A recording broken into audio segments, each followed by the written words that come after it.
Hi, welcome back to Joe Blogs. In today's episode, I want to provide you with an update as to what's happening with the Chinese Belt and Road Initiative, and specifically to share with you the news that one of the largest economies in the world, Italy, has now given notice that it wants to exit the Belt and Road Initiative. And that news might actually be a surprise to you because you may not have been aware that Italy was actually part of the Belt and Road Initiative. And it was actually a surprise to me because Italy is the 10th largest economy in the world and one of the largest in Europe. It's a member of the European Union and also the G7. So you may be asking the question, why was Italy ever a part of the Belt and Road Initiative? So in today's video, we'll dive into the details as to when Italy joined the Belt and Road Initiative and why they are now leaving. We'll then have a more detailed look at the Belt and Road Initiative, which sectors and countries China has been investing into, how those loans are actually shaped, how they're performing,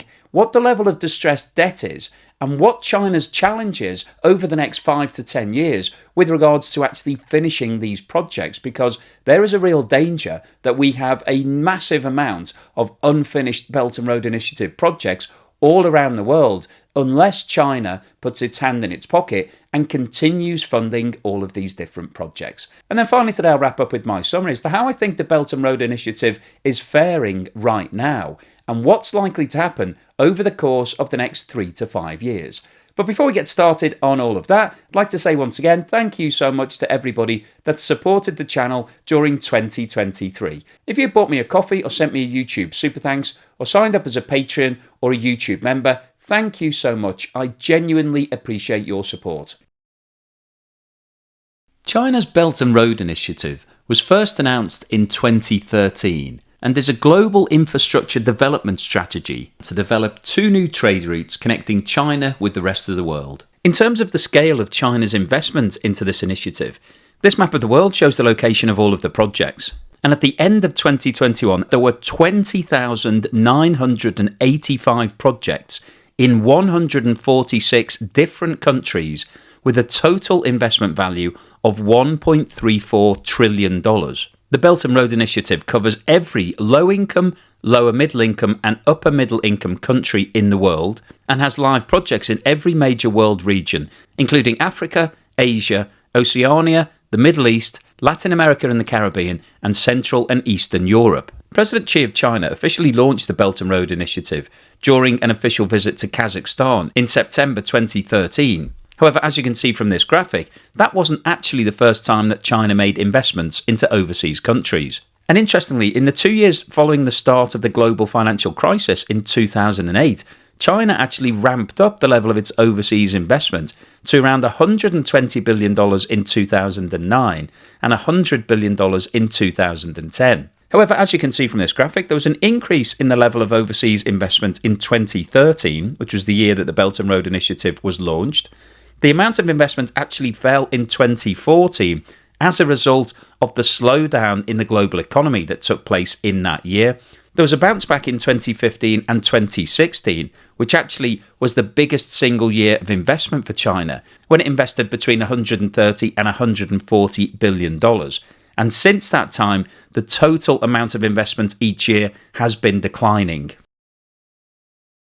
This chart shows the percentage breakdown of the sectors that China has been investing into directly since the Belt and Road Initiative was launched in 2013. And the orange sector, which is by far the largest in every single year, represents energy products. And you can see that in the first year of investment, energy products represented more than 50% of all of the money put out the door by China. And whilst that percentage has come down in subsequent years, in 2020, the amount of money being invested into energy still represented over 42%. So by far the largest amount of any sector.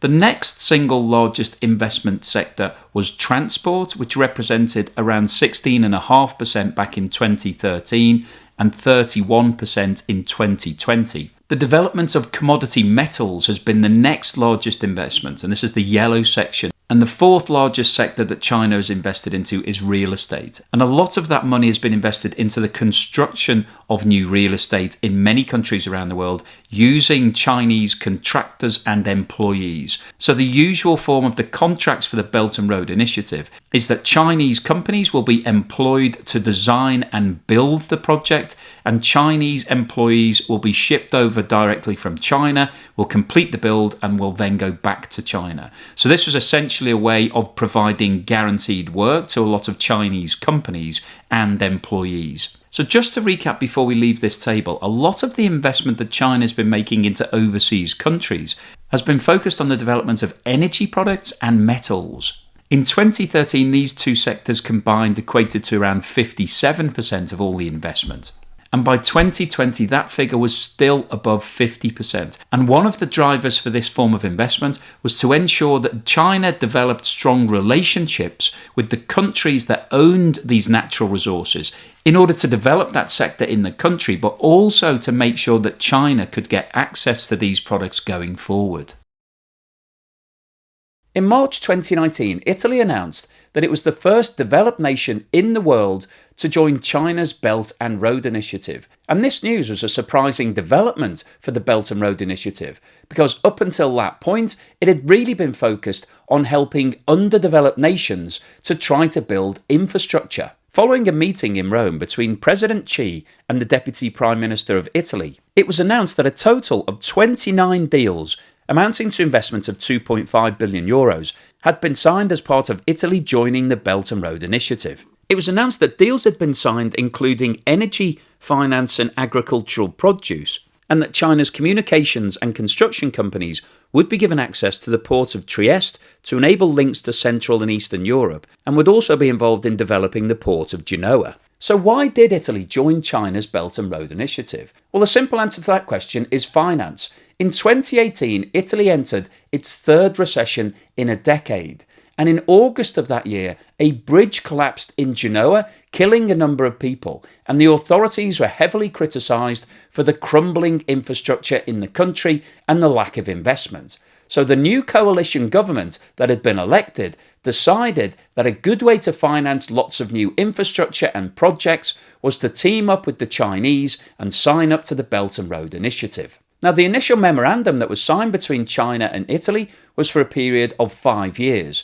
And the new Prime Minister, Giorgia Meloni, has now decided to give notice and exit from the arrangement, which she says was a serious mistake for Italy. Now, in terms of how much investment was actually made by the Chinese into Italy since 2019, this chart lists all of the major projects. And as you can see, since the start of 2019, only 2 projects have actually been completely finished. The first was an investment by the controversial Huawei Technologies, who built technology infrastructure at a total investment cost of €1.25 billion. And the second was an agriculture project of €580 million completed by China National Chemical in 2020. And I think what's really interesting about this chart is that it reveals that China actually completed a lot more investments directly into Italy prior to Italy joining the Belt and Road Initiative. And it's been reported that between 2005 and 2019, China invested $24 billion into Italy. However, since 2019, the figure has fallen to around $1.8 billion. So not surprisingly, given that data, Italy has now decided to exit from the Belt and Road Initiative because it hasn't delivered anything like the $20 billion worth of investment that was promised when it was signed in 2019. And there is a question, I suppose, now as to whether or not Italy is exiting because of the financial implications or because of the wider political issues that are now surrounding the relationship between the West and China.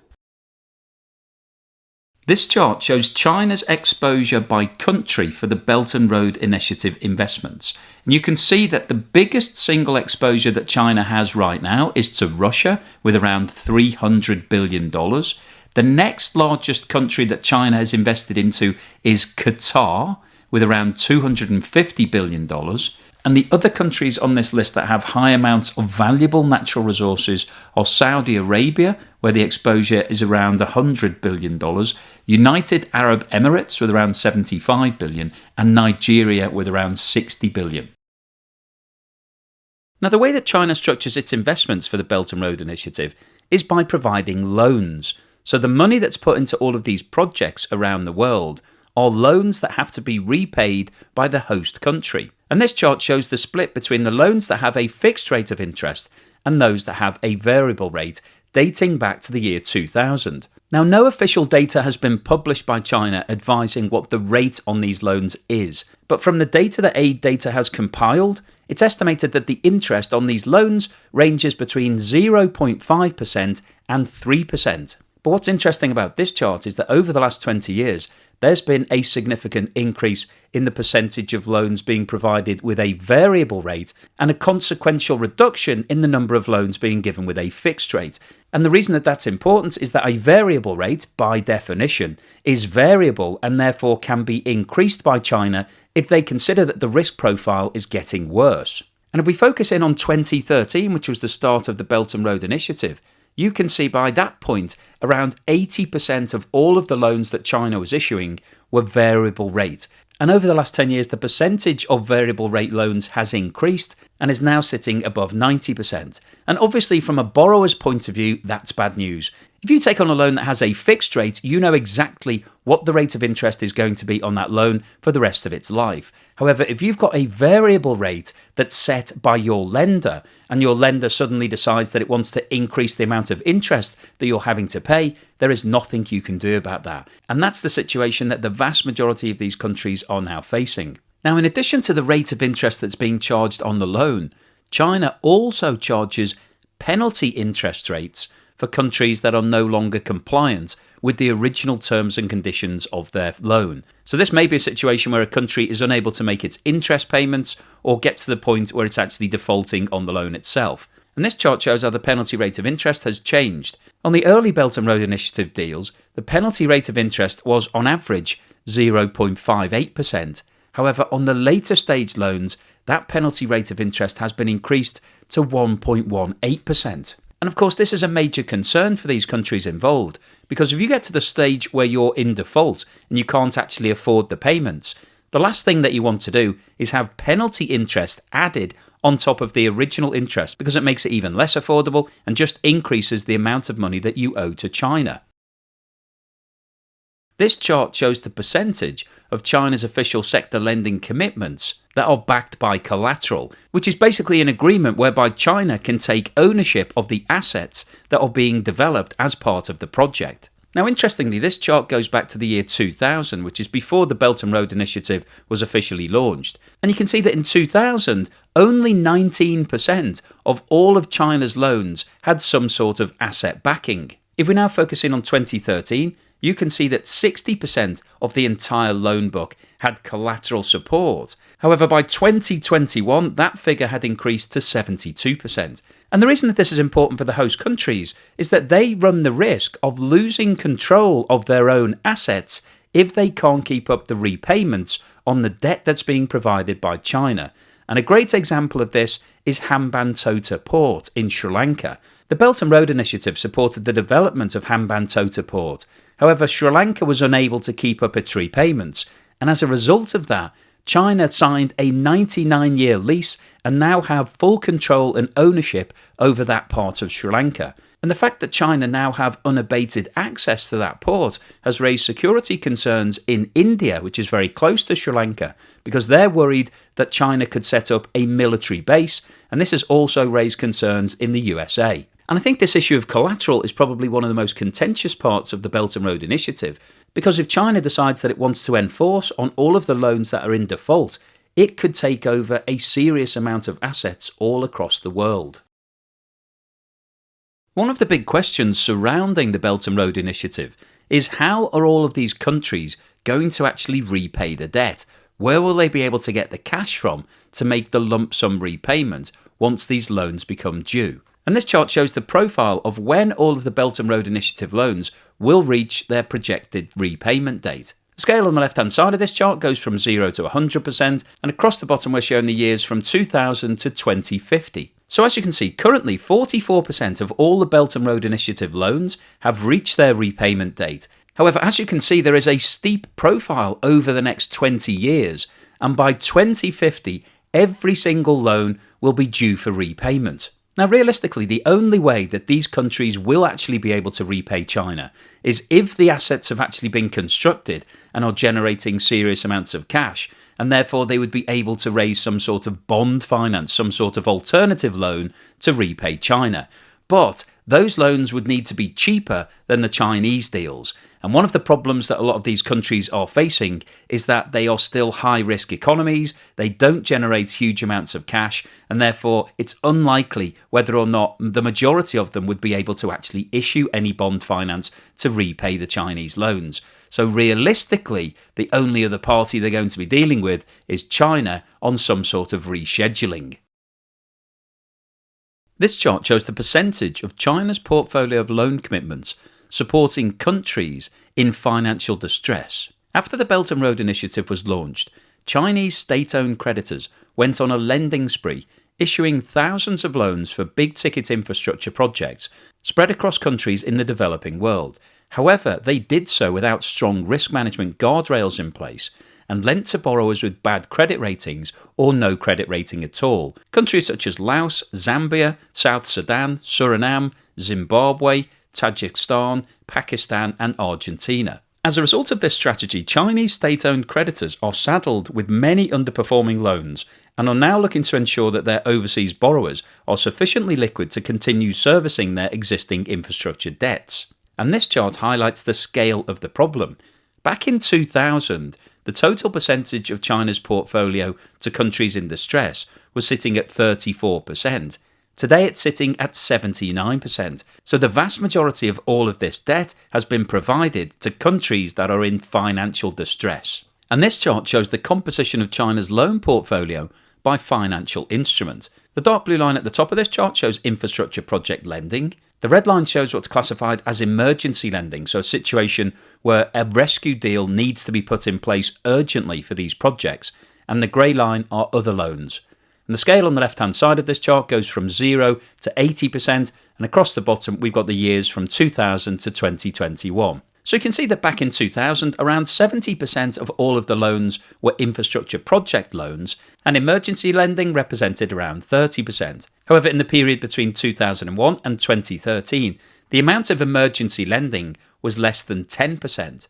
But over the last 10 years, the level of emergency lending has increased dramatically, and the percentage of infrastructure project lending has fallen. And you can see from the shape of the charts that in 2020, emergency lending actually became the biggest part of the portfolio, overtaking infrastructure project lending. And in 2021, emergency loans, so bailout loans, represented over 58% of the total portfolio. And if you look at the shape of the chart, you can see that emergency lending has been taking off for the last 10 years. And if that trend continues, it's likely that the vast majority of China's portfolio will end up as emergency lending rather than infrastructure project lending. And this really shows how the poor decision making and the lack of credit judgment is now starting to hurt the portfolio. And this chart shows the total number of cancelled or suspended infrastructure projects between 2000 and 2021. So as you can see, back in 2000, there were no projects that had been cancelled or suspended. Between 2000 and the start of the Belt and Road Initiative in 2013, there was a gradual increase in the number of projects that were cancelled. And by 2013, that figure was sitting at around 15. However, in the period between 2013 and 2021, there was a rapid increase in the number of projects that were cancelled. And by 2021, 94 projects representing total debt outstanding of $56 billion had been cancelled or suspended. And when you look at the steep profile of this chart and take into account the fact that it only covers the period up until 2021, so it doesn't really include all of the financial stress that's been put on the global economy over the last 2 years, it's highly likely that the number of cancelled or suspended projects has increased significantly over the last 2 years.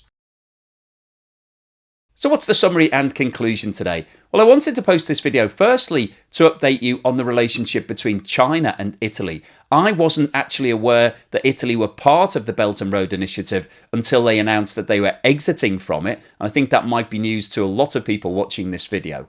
And secondly, to give you an overall update. Now, in terms of Italy's relationship with China, Italy has one of the largest populations of Chinese nationals out of all of the European countries. So there is a long-standing relationship between the two nations. But the main reason why Italy signed up to the Belt and Road Initiative back in 2019 was that at that point it was in a complete mess. It had entered its third recession in a decade. A lot of the infrastructure in the country was crumbling, and the coalition government didn't have enough finance to be able to start up all of the different projects that they wanted to. So they thought that the obvious solution was to turn to the Belt and Road Initiative, receive a huge amount of cash, and everything would be fine. However, as we saw from the data earlier in today's video, China actually reduced the amount of investment that it was making in Italy following the signing of the Belt and Road Initiative. There is no official reason as to why that happened. Obviously, the COVID-19 pandemic came along in 2020,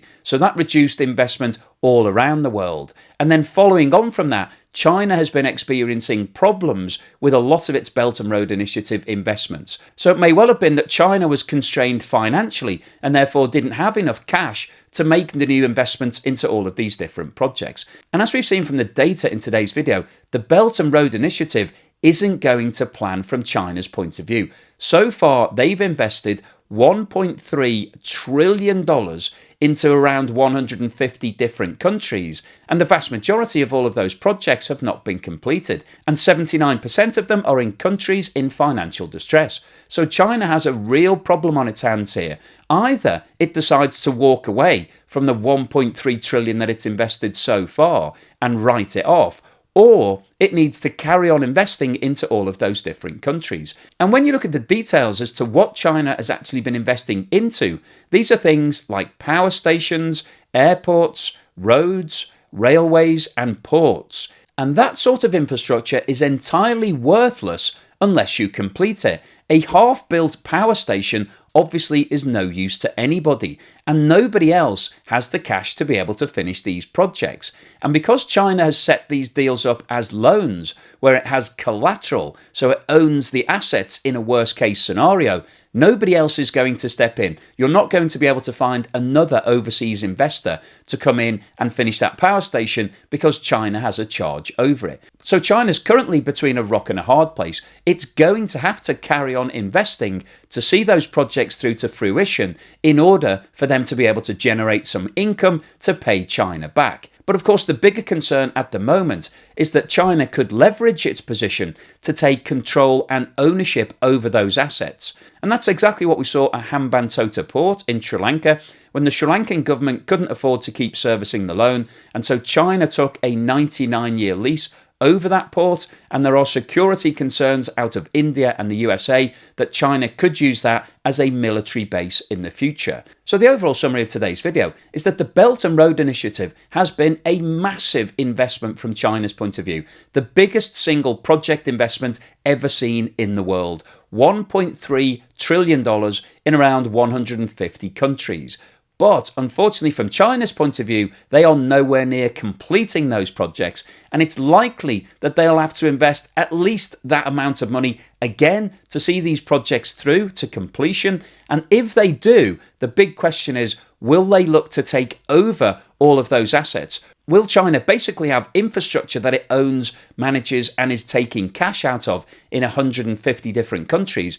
And if it does, will it look to exert political leverage over those countries? But I guess the biggest question coming out of today's video is, where is China going to find the cash to be able to finish these projects? Because if you've been following the channel, you'll know that the Chinese economy is currently underperforming. In 2023, it was originally forecast to see GDP growth of around 7%. China's actual growth for 2023 is likely to be somewhere around 5%, and the economy is struggling as a result of the global slowdown. And if the global slowdown continues in 2024, as it's expected to, that means that China will have less cash and therefore won't be able to keep funding all of these projects. So over the next 12 to 18 months, it's likely that these these projects will just continue ticking over. They won't be completed. And so the Belt and Road Initiative will carry on a very slow basis. It's not going to convert to cash. It's not going to be feeding the Chinese economy. And there is a genuine risk that we could see more cancelled projects being announced over the course of the next 12 to 18 months. And whilst it's unlikely that we'll see many other countries following Italy's lead and exiting from the Belt and Road Initiative, mainly because they can't afford to do so, a lot of these projects are likely to remain unfinished, and if the Chinese economy continues struggling, they may never be completed. So hopefully you've enjoyed today's video, you found it useful, informative and thought-provoking. If you've liked what I've said, then please give me a thumbs up. Thank you for watching this video all the way through to the end, and here's something to put a smile on your face.